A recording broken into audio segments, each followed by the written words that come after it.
Hey there guys, what's going on? Talking Flicks here. We are finally back with another MCU review. We are being joined by Mini-Me Superhero Evan right there. And yeah, next MCU film, eighth one, that is Thor The Dark World. We are reviewing Thor The Dark World in this review. And yeah, sorry it's been a while since I did a review. I've been kind of busy as of late and haven't been that inspired to do this review, but which you will see by the end why I haven't been that inspired. But yeah, I think it's time we just get into this review. Here we go. Let's start with the background info. Let's do this. Alright. So the budget of the movie is $170 million. Opening weekend did $85 million. Domestically it did $206 million. And worldwide it did $644 million. So really good there, actually. Pretty nice money there. Not great by Marvel standards, but by standards in general. Really nice money there. So, the first thing is, Loki was initially going to have a much smaller role in this film, believe it or not, actually. But, and that time was actually going to be given by Malekith into the Dark Elves, but due to the Avengers, he became too popular, too likable, and it just got to the point where I was like, alright, give him more screen time, let him take up more of the movie, and so they did, and honestly I think that was a good decision. And also they came up with a new language for the Dark Elves to speak, so the actors actually had to learn this language for the people playing the Dark Elves. That's pretty interesting. And the other thing that just wowed me, they're freaking 30 prop hammers for this movie, 30, all different weights for all different kinds of swings for Chris Hemsworth to do, so interesting there. But now let's get into the good. Heck yeah. But before we get into the good, I just have to say one thing, that's spoilers!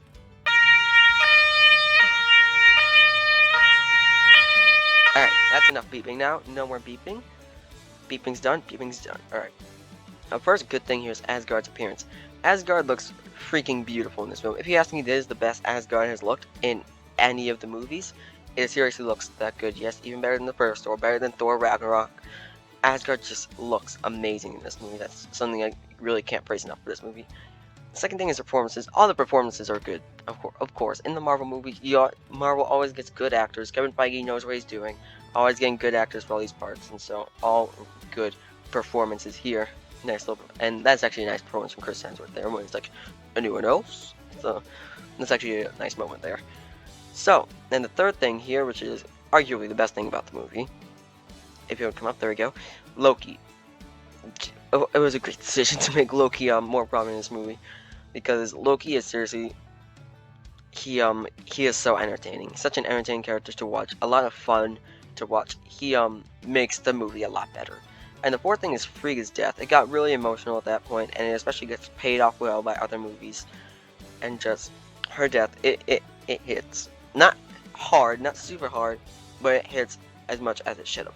And the fifth thing is, the movie's made better by Endgame. Endgame does a lot of callbacks to this movie without trying to spoil Endgame.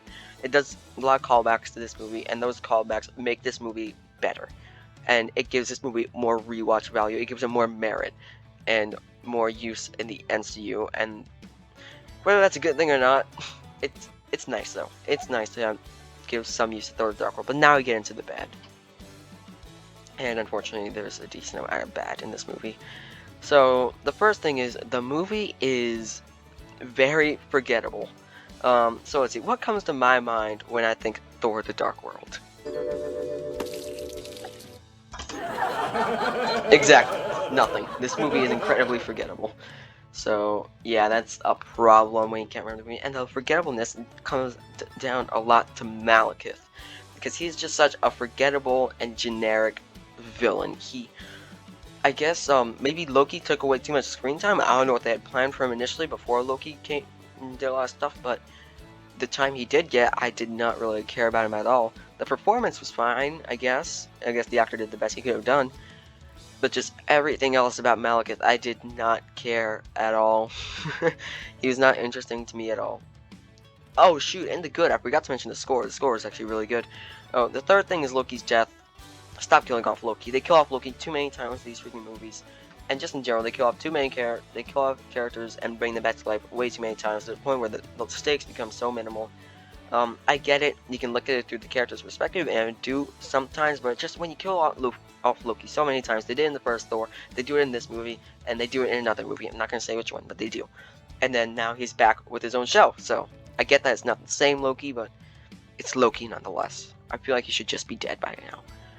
He should have either died in this movie or in the next movie he died in. Either one, I would have been fine with.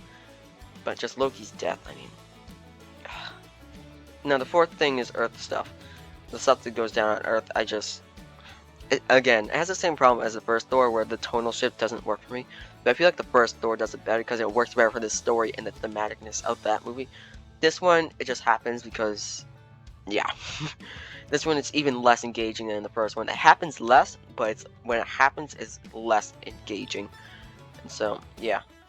So, in conclusion, Thor: The Dark World, I watched it a few times actually. 58% mediocre. I don't skip it in my MCU rewatches. I haven't skipped a single movie in my MCU watches. At least when I do them. When I'm doing them with a friend, I might skip them. But if I am showing it to them for the first time, but me, I don't skip them. So I did not, at least in my most recent rewatch, I did not skip Thor: The Dark World. Watched it completely through, and yeah, I watched it. The callbacks to, there's some times where I actually think it's alright, it's not so bad. Other times I'm like, I don't care, you know? Like, again, I just don't. The main problem is how forgettable this movie is. It's actually important in the MCU, especially with how Endgame calls back to it. But other than that, I just don't. When I watch it, I don't really care. I'm not the biggest fan of the first film. I like it, I'm not crazy about it though. But that first film is definitely better than this one. So there you go, guys. Those are my thoughts on Thor: Dark World. Comment down below, what are your thoughts on Thor: Dark World? Leave a like if you enjoyed the video, it would help out a lot. Subscribe if you want to see more, and I'll see you in the next video.